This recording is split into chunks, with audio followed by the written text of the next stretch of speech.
عابدین محمد صاحب ابرالله ژوندون صاحب باورجان او زما استادان فضل محمد صاحب اقبال محمد صاحب حقیق الاسلام محمد صاحب انډایرکټلی استاد بصر صاحب د دې ټولو او د اهم پښتو ادبي جرګې د عامو غړو د انتظامی قیادت او د مجلس عاملې د ټولو غړو فردن نړۍ مننه کوم ښه د آباد اوسئ.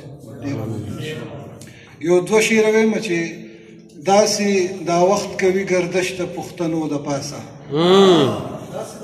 داسې دا وخت کوي ګردش د پښتنو د پاسه، لکه چې پل د ژرندې ګرځي د دانو د پاسه. داسې دا وخت کوي ګردش د پښتنو د پاسه، لکه چې پل د ژرندې ګرځي د دانو د پاسه. بېشماره مړي مې لیدلي دي په یو قبر کې، بېشماره مړي مې لیدلي دي په یو قبر کې، لکه چې واړوي څوک خاورې د ګنو د پاسه.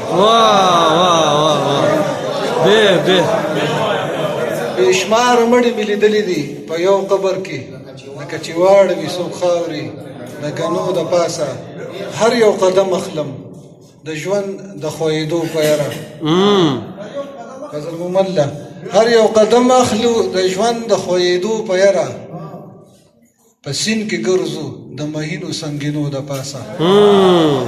او غزل دی چې د زړګي او د زړګي د خاندان د سره دینا،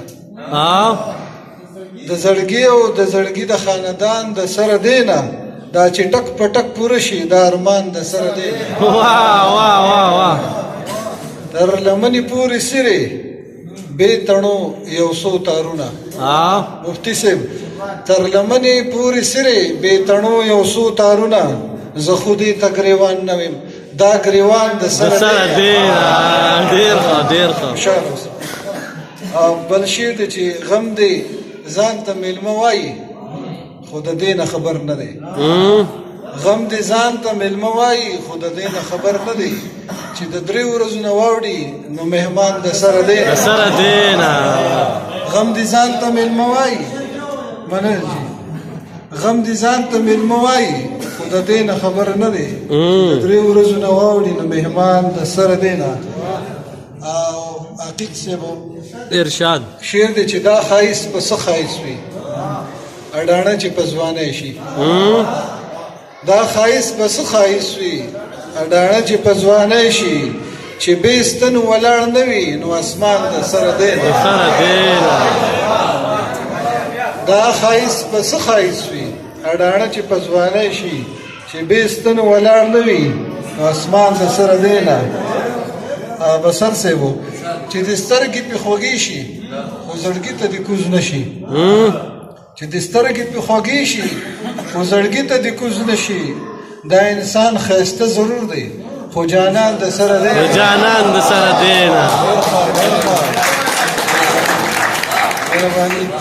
چې د سترګې پې خوږې شي خو زړګي ته دې کوز نه شي، دا انسان ښایسته ضرور دی جانان د سره دینا. مقترز دی چې یو رقیب دی طوفانه، یو رقیب دی چې مین دی او بل عامر دی چې مین دی، یو رقیب دی چې مین دی بل عامر دی چې مین دی، یو د ځان د غمه مړ شو بل په ځان د سره دی.